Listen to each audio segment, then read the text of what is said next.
Hi, welcome to competitive cracker. ഇപ്പോൾ നമ്മൾ ഇന്ന് കേട്ടിട്ടില്ലേ ഏറ്റവും ഇമ്പോർട്ടൻ്റ് ആയിട്ടുള്ള കുറച്ച് ചോദ്യങ്ങൾ നമുക്ക് എന്ത് ചെയ്യാം, ഡിസ്കസ് ചെയ്യാം. അപ്പോൾ നമുക്ക് നേരെ എന്ത് ചെയ്യാം, ക്ലാസ്സിലേക്ക് പോവാം. നമ്മുടെ ഒന്നാമത്തെ ചോദ്യം വാക്സിനുമായിട്ട് ബന്ധപ്പെട്ട ചോദ്യമാണ്. നമ്മുടെ ഒന്നാമത്തെ ചോദ്യം നമുക്കറിയാം, വാക്സിൻ എന്താണ്? അക്വയർഡ് ഇമ്മ്യൂണിറ്റി അല്ലെങ്കിൽ ആർജിത പ്രതിരോധ ശേഷിക്ക് സഹായിക്കുന്നതാണ് വാക്സിൻ എന്ന് പറയുന്നത്, അല്ലെ? നമ്മൾ വാക്സിൻ എന്ന് പറഞ്ഞ് കുത്തിവെക്കുന്നത് രോഗകാരിയെ തന്നെയാണ്. ആ രോഗകാരിയെ രോഗം പരത്താനുള്ള ശേഷി അല്ലെങ്കിൽ അതിനെ നിർജീവമാക്കിയ ശേഷമാണ് നമ്മൾ കുത്തിവെക്കുന്നത്, അല്ലെ? അതാണ് വാക്സിൻ എന്ന് പറയുന്നത്. ഇപ്പൊ വാക്സിനുമായിട്ട് ബന്ധപ്പെട്ട ശരിയായ പ്രസ്താവനകളാണ്. ഒന്നാമത്, ഏത് താപനിലയിലും സൂക്ഷിക്കാൻ സാധിക്കും. അല്ല, വാക്സിൻ സൂക്ഷിക്കുന്ന ഒരു പ്രത്യേക താപനിലയിലാണ്. അതുകൊണ്ട് എ സ്റ്റേറ്റ്മെന്റ് തെറ്റാണ്.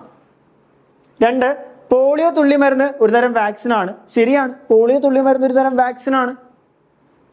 എല്ലാ വാക്സിനുകളും കുത്തിവയ്പ് രൂപത്തിൽ മാത്രമാണ് ലഭ്യമാകുന്നത്. അല്ല, നമ്മൾ ഓറലി കൊടുക്കുന്ന വാക്സിനുകളും ഉണ്ട്. അതിനാണ് നമ്മൾ ഓറൽ പോളിയോ വാക്സിൻ എന്ന് പറയുന്നത്. അപ്പൊ അതെന്താണ്? തെറ്റാണ്, അല്ലേ? ഓറൽ പോളിയോ വാക്സിൻ കണ്ടുപിടിച്ചത് ആൽബർട്ട് സാബിനാണ്. അത് ശരിയാണ്. അപ്പൊ അതിൽ ശരിയായിട്ടുള്ള സ്റ്റേറ്റ്മെന്റ് ബിയും ഡിയുമാണ് ശരിയായിട്ടുള്ള സ്റ്റേറ്റ്മെന്റുകൾ. ഓക്കെ. രണ്ടാമത്തെ ചോദ്യം, കാൽസ്യത്തിന്റെ അപര്യാപ്തത മൂലം ശരീരത്തിന്റെ ഏതെല്ലാം പ്രവർത്തനങ്ങളെ ബാധിക്കുന്നു?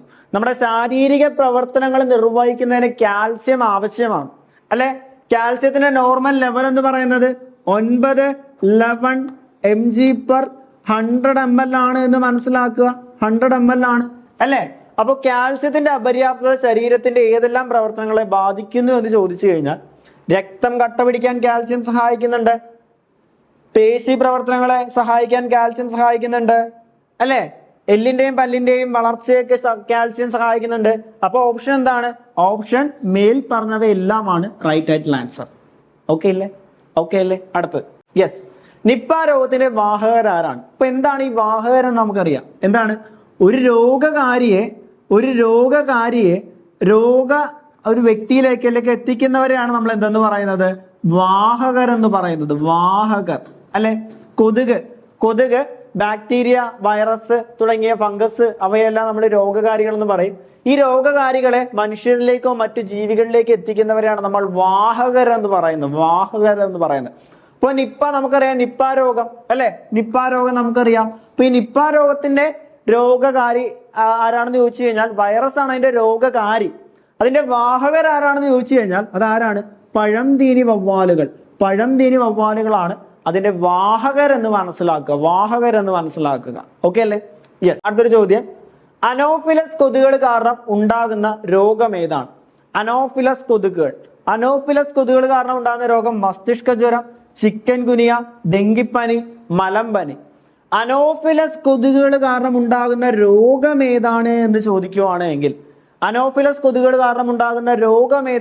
ചോദിക്കുവാണെങ്കിൽ അതിന്റെ ആൻസർ എന്താണ്? അത് മലമ്പനിയാണ് എന്ന് മനസ്സിലാക്കുക. ഓക്കെ അല്ലേ? യെസ്. ഇനി ത്വക്കിന് നിറം നൽകുന്ന വർണ്ണവസ്തു ഏതൊക്കെയാണ്? എ കെരാറ്റിൻ, മെലാനിൻ, ഇലാസ്റ്റിൻ, ടെർമിസൈഡ്. ത്വക്കിന് നിറം നൽകുന്ന വർണ്ണവസ്തുവാണ് ചോദിച്ചിരിക്കുന്നത്. ത്വക്കിന് നിറം നൽകുന്ന വർണ്ണവസ്തു ഏതാണെന്ന് ചോദിച്ചു കഴിഞ്ഞാൽ അതിന്റെ ആൻസർ എന്താണ്? മെലാനിലാണ്. ഇനി എന്താണ് ഈ കെരാറ്റിൻ എന്ന് പറയുന്നത്? കെരാറ്റിൻ നമ്മുടെ ത്വക്കിന്റെ അതിചർമ്മം അല്ലെങ്കിൽ ഏറ്റവും പുറമെയുള്ള ഭാഗത്തെ നമ്മൾ വിളിക്കുന്ന പേരാണ് എപ്പിഡെർമിസ് അഥവാ അതിചർമ്മം എന്ന് പറയും. എപ്പിഡെർമിസ് അല്ലെങ്കിൽ അതിചർമ്മം എന്ന് പറയും. ഈ എപ്പിഡെർമിസ് അല്ലെങ്കിൽ അതിചർമ്മം ഉൽപ്പാദിപ്പിക്കുന്ന പ്രോട്ടീൻ ഉണ്ട്. ആ പ്രോട്ടീനെ നമ്മൾ വിളിക്കുന്ന പേരാണ് എന്തെന്ന് പറയുന്നത്? കെരാറ്റിൻ എന്ന് മനസ്സിലാക്കുക. ഓക്കെ ആണോ? ഇപ്പൊ ത്വക്കിന് നിറം നൽകുന്ന വർണ്ണവസ്തു ഏതാണെന്ന് ചോദിച്ചു കഴിഞ്ഞാൽ അത് മെലാനിൻ ആണ്. ത്വക്ക് ഉൽപ്പാദിപ്പിക്കുന്ന പ്രോട്ടീൻ ഏതാണെന്ന് ചോദിച്ചു കഴിഞ്ഞാൽ അത് ഏതാണ്? അത് കെരാറ്റിൻ ആണ് എന്ന് വ്യക്തമായിട്ട് മനസ്സിലാക്കുക. ഓക്കെ അല്ലേ? യെസ്. അടുത്തത്, EEGയുടെ പൂർണ്ണരൂപം നമുക്കറിയാം. EEG ഉണ്ട്, അതുപോലെ ECG ഉണ്ട്. ECG എന്താണ്? ഇലക്ട്രോ കാർഡിയോഗ്രാം ആണ് ECG, അല്ലെ? ഹാർട്ട് അല്ലെങ്കിൽ ഹൃദയവുമായിട്ട് ബന്ധപ്പെട്ടിരിക്കുന്നു. ഹൃദയത്തിന്റെ സ്പന്ദനം തിരിച്ചറിയാൻ സഹായിക്കുന്നത്, അല്ലെ? ഹൃദയത്തിന്റെ സ്പന്ദനം അളക്കുന്ന ഉപകരണമാണ് എന്തെന്ന് പറയുന്നത്? ഇലക്ട്രോ കാർഡിയോഗ്രാം എന്ന് പറയുന്നത്, അല്ലെ? ഗ്രാം എന്ന് പറയുന്നത്. ഇനി EEG അത് തലച്ചോറിലെ വൈദ്യുത സ്പന്ദനങ്ങൾ അളക്കുന്ന ഉപകരണമാണ്. EEG എന്ന് പറയുന്നത് ഇലക്ട്രോ എൻസിഫലോഗ്രാം എന്നാണ്. ഗ്രാഫിലേക്ക് പോകരുത്, ഗ്രാഫിലേക്ക് പോകരുത്. ഇലക്ട്രോ എൻസിഫലോഗ്രാം ആണ് അതിന്റെ കറക്റ്റ് ആൻസർ. ഗ്രാം. ഓക്കെ അല്ലെ? ഇലക്ട്രോ എൻസിഫലോഗ്രാം അത് ഉൽപ്പാദിപ്പിക്കുന്ന അത് പ്രൊഡ്യൂസ് ചെയ്യുന്ന ഇതുപോലുള്ള ഗ്രാഫ് ഉണ്ടാവും. ആ ഗ്രാഫിനെ വിളിക്കുന്ന പേരാണ് ഇലക്ട്രോ എൻസിഫലോഗ്രാഫ് എന്നൊക്കെ പറയുന്നത്. പക്ഷെ ആ ഉപകരണം ഏതാണെന്ന് ചോദിച്ചു കഴിഞ്ഞാൽ അത് ഏതാണ്? ഇലക്ട്രോ എൻസിഫലോഗ്രാം ആണ്. അപ്പം EEGയുടെ ഫുൾ ഫോം ചോദിച്ചു കഴിഞ്ഞാൽ റൈറ്റ് ആൻസർ ഏതാണ്? ഇലക്ട്രോ എൻസിഫലോഗ്രാം ആണ് അതിന്റെ റൈറ്റ് ആൻസർ എന്ന് വ്യക്തമായിട്ട് മനസ്സിലാക്കുക. ഇത് നമ്മുടെ LDC ബോർഡ് എക്സാമിനൊക്കെ ചോദിച്ച ചോദ്യമാണ് ഈ ഇടയ്ക്ക്. അപ്പൊ അത് ഇമ്പോർട്ടന്റ് ആണ്, ക്ലിയർ ആയിട്ട് മനസ്സിലാക്കി വെച്ച് പഠിക്കാം. Okay, yes. ഓക്കെ, അപ്പൊ നമ്മുടെ കേട്ടറ്റ് തീർച്ചയായിട്ടും അധ്യാപനമാണ് നിങ്ങളുടെ ലക്ഷ്യമെങ്കിൽ കേട്ടറ്റ് നമ്മൾ നേടിയെടുക്കണം. കേട്ടറ്റ് എന്ന് പറയുന്ന അധ്യാപനത്തിന്റെ എന്താണ്? യോഗ്യത അല്ലെ? അപ്പൊ ആ യോഗ്യത പാസ്സായെങ്കിൽ കേട്ടറ്റ് ക്വാളിഫൈ ചെയ്താൽ മാത്രമേ നിങ്ങൾക്ക് സ്കൂളുകളിലാണെങ്കിലും അല്ലെങ്കിൽ PSC വിളിക്കുന്ന LP UP പോലുള്ള എക്സാമുകൾ, NCA പോലുള്ള എക്സാമുകളെല്ലാം അറ്റൻഡ് ചെയ്യാനായിട്ട് സാധിക്കുകയുള്ളൂ. സോ അധ്യാപനം സ്വപ്നം കാണുന്നവരാണെങ്കിൽ കേട്ടറ്റ് എടുക്കാൻ നിങ്ങളെ പ്രാപ്തമാക്കുന്ന ബാച്ചുകളാണ് നമ്മൾ സ്റ്റാർട്ട് ചെയ്യുന്നത് അല്ലെ? എല്ലാ ബാച്ചിലും കേട്ടറ്റ് 2-നും 3-നും, കേട്ടറ്റ് 1-നും 2-നും 3-ക്കും 4-നും നമ്മൾ പ്രത്യേകം ബാച്ചുകൾ നമ്മൾ സ്റ്റാർട്ട് ചെയ്യുന്നുണ്ട്. നമ്മുടെ സവിശേഷത നമ്മൾ സിലബസ് ഓറിയന്റഡ് ആയിട്ട് ഫുൾ റെക്കോർഡഡ് ക്ലാസ്സുകളും അതേപോലെ ലൈവ് ക്ലാസ്സുകളും നമ്മൾ പ്രൊവൈഡ് ചെയ്യുന്നുണ്ട്. നിങ്ങൾക്ക് വീക്കിലി ഉള്ള എക്സാമുകൾ, മെന്റർഷിപ്പ് ക്ലാസ്സുകൾ എല്ലാം നമ്മൾ പ്രൊവൈഡ് ചെയ്യുന്നുണ്ട്. കൃത്യമായിട്ടുള്ള ടൈം ടേബിൾ വെച്ചാണ് നമ്മൾ ഇവിടെ ക്ലാസ്സുകൾ കൊടുക്കുന്നത്. അപ്പൊ ടൈം ടേബിൾ അനുസരിച്ച് ഫുൾ സിലബസ് കവറപ്പ് ചെയ്ത് നിങ്ങൾക്ക് എക്സാമിന് പോകാനായിട്ട് സാധിക്കും. സോ പുതിയ ബാച്ച് സ്റ്റാർട്ട് ചെയ്യുന്നുണ്ട്. കേട്ടിട്ട് നേടിയെടുക്കാൻ ആഗ്രഹിക്കുന്നവരാണെങ്കിൽ തീർച്ചയായിട്ടും കണ്ണുടച്ച് ജോയിൻ ചെയ്തോളുക ഞങ്ങളുടെ പുതിയ ബാച്ചിലേക്ക്. തീർച്ചയായും ഇവിടെ കേട്ടിട്ടെന്ന് പറയുന്ന സ്വപ്നം നിങ്ങൾക്ക് നേടിയെടുക്കാൻ ഞങ്ങൾ നിങ്ങളെ എന്ത് ചെയ്യും? പ്രാപ്തമാക്കിയിരിക്കും. ഓക്കെ അല്ലേ? യെസ്, നമുക്ക് അടുത്ത ചോദ്യത്തിലേക്ക് പോവാം. അടുത്ത ചോദ്യം ഇതാണ്: ഷെയ്ക്കിംഗ് പൾസി എന്നറിയപ്പെടുന്ന രോഗം ഏതാണ്? ഷെയ്ക്കിംഗ് പൾസി എന്നറിയപ്പെടുന്ന രോഗം അൾഷിമേഴ്സ്, പാർക്കിൻസൺസ്, അപസ്മാരം, ഗ്ലോക്കോമ. ഓക്കെ അല്ലേ? ഈ പറഞ്ഞ അൾഷിമേഴ്സ്, പാർക്കിൻസൺസ്, അപസ്മാരം എല്ലാം നമ്മുടെ നാഡീ വ്യവസ്ഥയെ ബാധിക്കുന്ന രോഗങ്ങളാണ്. ഈ ഗ്ലോക്കോമ എന്ന് പറയുന്നത് നമ്മുടെ കണ്ണിനെ ബാധിക്കുന്ന രോഗമാണ്. ഇനി നമുക്ക് നോക്കാം, ഷേക്കിംഗ് പൾസി എന്നറിയപ്പെടുന്ന രോഗം ഏതാണെന്ന് ചോദിച്ചു കഴിഞ്ഞാൽ അത് പാർക്കിൻസൺസ് ആണ്. ഷേക്കിംഗ് പൾസി എന്നറിയപ്പെടുന്നത് നമുക്കറിയാം. അൾഷിമേഴ്സിലേക്ക് നോക്കുകയാണെങ്കിൽ ന്യൂറോണുകൾ നശിക്കുന്നത് മൂലം ഉണ്ടാകുന്ന രോഗമാണ്. അതിന്റെ പ്രധാന സിംറ്റംസ് എന്ന് പറയുന്നത് മറവി തന്നെയാണ്. അതിന്റെ പ്രധാന സിംറ്റംസ് എന്ന് പറയുന്നത്. അടുത്തത് പാർക്കിൻസൺസിലേക്ക് വരുമ്പോൾ ഡോപ്പാമിൻ എന്ന് പറയുന്ന നാഡീപ്രേഷണം ഉണ്ട് നമ്മുടെ തലച്ചോറിൽ.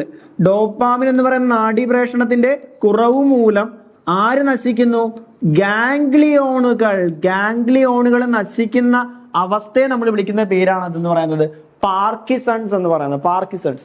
അപസ്മാരം തലച്ചോറിൽ ക്രമരഹിതമായിട്ടുണ്ടാകുന്ന വൈദ്യുത തരംഗങ്ങൾ അല്ലെ, അതിന് നമ്മൾ വിളിക്കുന്ന പേരാണ് അപസ്മാരം. ഗ്ലോക്കോമ കണ്ണിനെ ബാധിക്കുന്ന രോഗമാണ്. ഓക്കെ അല്ല? അപ്പൊ ക്ലിയർ ആയിട്ട് മനസ്സിലാക്കുക. അൾഷിമേഴ്സ് ന്യൂറോണുകൾ നശിക്കുന്ന മൂലം ഉണ്ടാകുന്ന രോഗം. പാർക്കിൻസൺസ് ഡോപ്പാമിന്റെ കുറവ് മൂലം ഗാംഗ്ലിയോണുകൾ നശിക്കുന്ന രോഗം. അപസ്മാരം തലച്ചോറിൽ ഉണ്ടാകുന്ന ക്രമരഹിതമായ വൈദ്യുത തരംഗങ്ങൾ മൂലം ഉണ്ടാകുന്ന രോഗമാണ് എന്തെന്ന് പറയുന്നത്? അപസ്മാരം എന്ന് പറയുന്നത്. അപ്പൊ അതും കൂടി കണക്ട് ചെയ്ത് മനസ്സിലാക്കി വെച്ചേക്കുക. ഓക്കെ അല്ലേ? യെസ്. അടുത്തത്, കേരളത്തിലെ ആരോഗ്യശാസ്ത്ര സർവകലാശാലയുടെ ആസ്ഥാനം എവിടെയാണ്? തിരുവനന്തപുരം, കൊല്ലം, തൃശ്ശൂർ, പത്തനംതിട്ട. കേരളത്തിലെ ആരോഗ്യശാസ്ത്ര സർവകലാശാലയുടെ ആസ്ഥാനം എവിടെയാണ് എന്ന് ചോദിക്കുവാണെങ്കിൽ എവിടെയാണ്? തൃശ്ശൂരാണ് കേരളത്തിലെ ആരോഗ്യശാസ്ത്ര സർവകലാശാലയുടെ ആസ്ഥാനം. ഓക്കെ, തൃശ്ശൂർ. വിസർജന വ്യവസ്ഥയുമായിട്ട് ബന്ധപ്പെട്ട് ശരിയായ പ്രസ്താവന പരിശോധിക്കുക. വിസർജന വ്യവസ്ഥ അല്ലെ, മനുഷ്യ ശരീരത്തെ കുറിച്ചുള്ള പൊതു അറിവിൽ വരുന്ന ഭാഗമാണ് വിസർജന വ്യവസ്ഥ. അതുമായിട്ട് ബന്ധപ്പെട്ട ശരിയായ പ്രസ്താവന പരിശോധിക്കുക. യൂറിയ പുറന്തള്ളുന്ന ശരീരഭാഗമാണ് വൃക്ക. യൂറിയ നിർമ്മിക്കുന്ന ശരീരഭാഗം ഏതാണെന്ന് ചോദിക്കുകയാണെങ്കിൽ യൂറിയ നിർമ്മിക്കുന്ന ആരാണ്? മറന്നു പോകരുത്, യൂറിയ നിർമ്മിക്കുന്നത് ആരാണ്?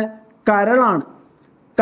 ഈ കരളിൽ വെച്ചാണ് യൂറിയ നിർമ്മിക്കുന്നത് അല്ലെ. ആ നിർമ്മിച്ച യൂറിയയെ പുറന്തള്ളുന്ന ആരാണെന്ന് ചോദിച്ചു കഴിഞ്ഞാൽ ആരാണ്? അത് വൃക്കയാണ് അല്ലെ. യൂറിയ നിർമ്മാണം നടക്കുന്ന കരളിലും യൂറിയ പുറന്തള്ളുന്ന എവിടെ നിന്നാണ്? വൃക്കയിലുമാണ് എന്ന് മനസ്സിലാക്കുക. ഇവിടെ നോക്കിയാൽ യൂറിയ പുറന്തള്ളുന്ന ശരീരഭാഗമാണ് വൃക്ക. ശരിയല്ലേ? യൂറിയ പുറന്തള്ളുന്ന എവിടെ നിന്നാണ്? വൃക്കയിൽ നിന്നാണ്. കരളിൽ വെച്ച് യൂറിയ നിർമ്മിക്കപ്പെടുന്ന പ്രക്രിയ അറിയപ്പെടുന്ന പേര് ഓർണിറ്റൈൻ പരിവൃത്തി എന്നാണ്. കറക്റ്റ് ആണ്. കരളിൽ വെച്ച് യൂറിയ നിർമ്മിക്കപ്പെടുന്ന പ്രക്രിയ വിളിക്കുന്ന പേര് ഓർണിറ്റൈൻ പരിവൃത്തി എന്നാണ്. എങ്ങനെയാണ് യൂറിയ നിർമ്മിക്കപ്പെടുന്നത്? കരളിൽ വെച്ച് അമോണിയയും കാർബൺ ഡൈ ഓക്സൈഡും എൻസൈമുകളും എല്ലാം കൂടി ചേർന്നാണ് എന്ത് നിർമ്മിക്കുന്നത്? യൂറിയ നിർമ്മിക്കുന്നത്. ഓക്കെ ആണോ? കരളിൽ വെച്ച് അമോണിയ, കാർബൺ ഡൈ ഓക്സൈഡ്, എൻസൈമുകളെല്ലാം ചേർന്ന് എന്ത് നിർമ്മിക്കുന്നു? യൂറിയ നിർമ്മിക്കുന്നു എന്ന് മനസ്സിലാക്കുക. അപ്പൊ അതും കറക്റ്റ് ആണ്. ഇനി വൃക്കയിലേക്ക് രക്തം കൊണ്ടുവരുന്നത് വൃക്കാസിരകളാണ് എന്ന് പറയുന്നുണ്ട്. വൃക്കയിലേക്ക് രക്തം കൊണ്ടുവരുന്നത് രക്തക്കുഴലുകൾ ഏതാണെന്ന് ചോദിച്ചു കഴിഞ്ഞാൽ അത് വൃക്കാസിരകളല്ല, വൃക്കാധമനിയാണ്.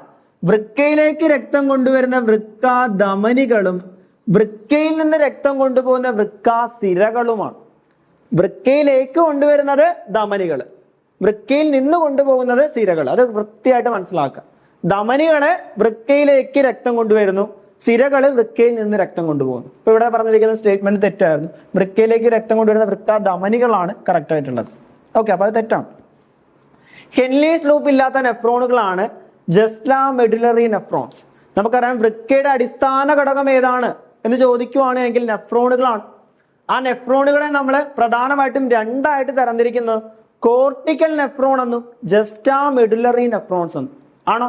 കോർട്ടിക്കൽ നെഫ്രോൺസ് എന്നും ജസ്റ്റാ മെഡുലറി നെഫ്രോൺസ് എന്നും. ഒരു വൃക്കയുടെ കോർട്ടക്സ്, പുറം ഭാഗത്തെ നമ്മൾ കോർട്ടക്സ് എന്നും അകംഭാഗത്തെ നമ്മൾ മെഡുല എന്നുമാണ് വിളിക്കുന്നത്. പുറം ഭാഗം കോർട്ടക്സും അകംഭാഗം മെഡുല. ഈ കോർട്ടക്സിൽ മാത്രം കാണപ്പെടുന്ന നെഫ്രോണുകളുണ്ട്.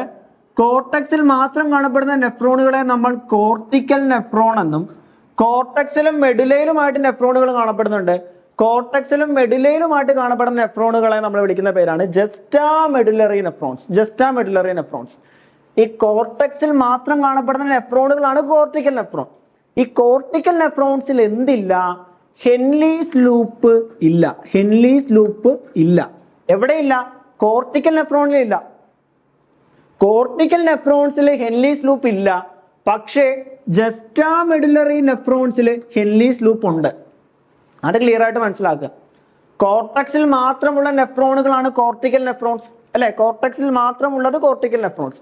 ആ കോർട്ടിക്കൽ നെഫ്രോൺസിൽ ഹെൻലീസ് ലൂപ്പ് ഇല്ല എന്ന് മനസ്സിലാക്കുക. ഹെൻലീസ് ലൂപ്പ് ഇല്ല. ജസ്റ്റാ മെഡുലറിയിൽ ഹെൻലീസ് ലൂപ്പ് ഉണ്ട്. ഇതൊക്കെ നമ്മൾ ക്ലിയർ ആയിട്ട് പഠിക്കേണ്ടതാണ്. നമ്മൾ നെഫ്രോൺസിന്റെ സ്ട്രക്ചർ ഒക്കെ നമുക്ക് ക്ലിയർ ആയിട്ട് പഠിക്കേണ്ടതാണ്. അപ്പൊ അവിടെ പഠിക്കുമ്പോൾ നമുക്കത് ക്ലിയർ ആയിട്ട് പറയാം. ഇപ്പൊ നമുക്ക് ഇതൊന്ന് പറയുന്നത് കണക്ട് ചെയ്യുക. എന്താണ് ഹെൻലീസ് ലൂപ്പ്? എവിടെയുണ്ട്? ജസ്റ്റാ മെഡുലറിയിലുണ്ട് എന്ന് മനസ്സിലാക്കുക. ഹെൻലീസ് ലൂപ്പ് എവിടെയില്ല? കോർട്ടിക്കൽ നെഫ്രോൺസിൽ ഇല്ല എന്ന് മനസ്സിലാക്കുക. ഇനി നോക്കിക്കൊള്ളുക. ഹെൻലീസ് ലൂപ്പ് ഇല്ലാത്ത നെഫ്രോണുകളാണ് ജസ്റ്റാ മെഡുലറി നെഫ്രോൺസ്. ജസ്റ്റാ മെഡുലറിയിൽ എന്താ പറഞ്ഞത്? ഹെൻലീസ് ലൂപ്പ് ഉണ്ടെന്നല്ലേ? ജസ്റ്റാ മെഡുലറിയിൽ ഹെൻലീസ് ലൂപ്പ് ഉണ്ട്. ഹെൻലീസ് ലൂപ്പ് ഇല്ലാത്ത എവിടെയാണ്? കോർട്ടിക്കൽ നെഫ്രോണുകളാണ്. അപ്പൊ ഇതും എന്താണ്? തെറ്റാണ്. ഇതിൽ തെറ്റായിട്ടുള്ളത് സിയും ഡിയും ആണ്. ഓക്കെ അല്ലേ? ക്ലിയർ അല്ലേ? ഇമ്പോർട്ടന്റ് ആണ് ഈ ഒരു ഭാഗം. നെഫ്രോണുകളുടെ സ്ട്രക്ചർ ഒക്കെ നമുക്ക് ക്ലിയർ ആയിട്ട് പഠിക്കണം. ബൊമൺസ് ക്യാപ്സ്യൂളും PCD പ്രോക്സിമൽ കൺവല്യൂട്ടഡ് ട്യൂബ്യൂളും ഹെൻലീസ് ലൂപ്പും ഡിസ്റ്റൽ കൺവല്യൂട്ടഡ് ട്യൂബ്യൂളും കളക്റ്റിംഗ് ഡക്റ്റും ഒക്കെ നമ്മൾ ക്ലിയർ ആയിട്ട് പഠിക്കണം, അല്ലെ? വിസർജന വ്യവസ്ഥ എന്ന് പറയുന്ന ടോപ്പിക്കിന് നമുക്ക് ഒരു ക്ലാസ് ആയിട്ട് വേണ്ടതാണ്. നമ്മൾ ചോദ്യം പറഞ്ഞുകൊണ്ടാണ് നമ്മൾ പറഞ്ഞത്, എങ്കിലും അത് പറഞ്ഞിട്ടുണ്ട്. ഓക്കെ അല്ലേ? യെസ്. അടുത്തത് പിത്തരസവുമായിട്ട് ബന്ധപ്പെട്ട തെറ്റായ പ്രസ്താവന തിരഞ്ഞെടുക്കുക. പിത്തരസം, അല്ലെ? ദഹനത്തിൽ സഹായിക്കുന്ന കരൾ ഉൽപ്പാദിപ്പിക്കുന്ന ഒരു ദഹനരസമാണ് പിത്തരസം. പിത്തരസത്തെ കുറിച്ചുള്ള കുറച്ച് സ്റ്റേറ്റ്മെന്റുകളാണ് തന്നിരിക്കുന്നത്. പിത്തരസം സംഭരിക്കുന്ന അവയവം കരൾ. പിത്തരസം ഉൽപ്പാദിപ്പിക്കുന്ന കരളാണ്. സംഭരിക്കുന്ന എവിടെയാണ്? പിത്താശയത്തിലാണ് സംഭരിക്കുന്നത്. ഉൽപ്പാദിപ്പിക്കുന്ന കരളാണ്, സംഭരിക്കുന്ന പിത്താശയത്തിലാണ്. പിത്തരസം സംഭരിക്കുന്ന അവയവം കരളാന്ന് പറയുന്നുണ്ട്. എന്താണ്? തെറ്റല്ലേ? പിത്തരസം സംഭരിക്കുന്നത് പിത്താശയത്തിലാണ്. തെറ്റാണ്. ആമാശയത്തിലേക്ക് ശ്രമിക്കുന്നു. ആമാശയത്തിലേക്കല്ല ശ്രമിക്കുന്നത്, പക്വാശയത്തിലേക്കാണ് ശ്രമിക്കുന്നത്. ആമാശയത്തിന്റെ അല്ലെങ്കിൽ ചെറുകുടലിന്റെ ആരംഭ ഭാഗമായിട്ടുള്ള പക്വാശയത്തിലേക്കാണ് ശ്രമിക്കുന്നത്. തെറ്റാണ്. പിത്തരസം കൊഴുപ്പിലെ ദഹനത്തെ സഹായിക്കുന്നു. ശരിയാണ്. പിത്തരസം കൊഴുപ്പിന്റെ ദഹനത്തെ സഹായിക്കുന്നുണ്ട്. അടുത്തത് പിത്തരസത്തിലുള്ള വർണ്ണവസ്തുവാണ് ബിലിറൂബിൻ. കറക്റ്റ് ആണ്. പിത്തരസത്തിലുള്ള വർണ്ണവസ്തു ബിലിറൂബിനാണ്. ഇതിലെ തെറ്റായ പ്രസ്താവനയാണ്. തെറ്റായിട്ടുള്ളത് എയും ബിയും ആണ് തെറ്റായിട്ടുള്ളത്. ഓക്കെ. അപ്പോൾ കേട്ടതിനെ കുറിച്ച് നിങ്ങൾക്ക് കേട്ടിട്ട് ക്വാളിഫൈ ചെയ്യുന്നതിനെ കുറിച്ച് നിങ്ങൾക്ക് ഡൗട്ടുകൾ ഉണ്ടാവാം, സംശയങ്ങൾ ഉണ്ടാവാം, അല്ലെ? അപ്പോൾ ആ സംശയങ്ങളെല്ലാം പരിഹരിക്കുന്നതിനായിട്ട് 9-ാം തീയതി ശില്പ മിസ് ഒരു ഫ്രീ ലൈവ് ക്ലാസ്സുമായിട്ട് നിങ്ങളുടെ മുന്നിലേക്ക് എത്തുന്നുണ്ട്.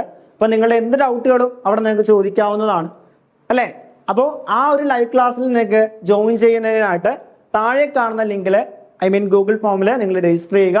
ഓക്കെ, അപ്പോൾ താങ്ക് യു സോ മച്ച്. നമുക്ക് വീണ്ടും കാണാം. Thank you so much.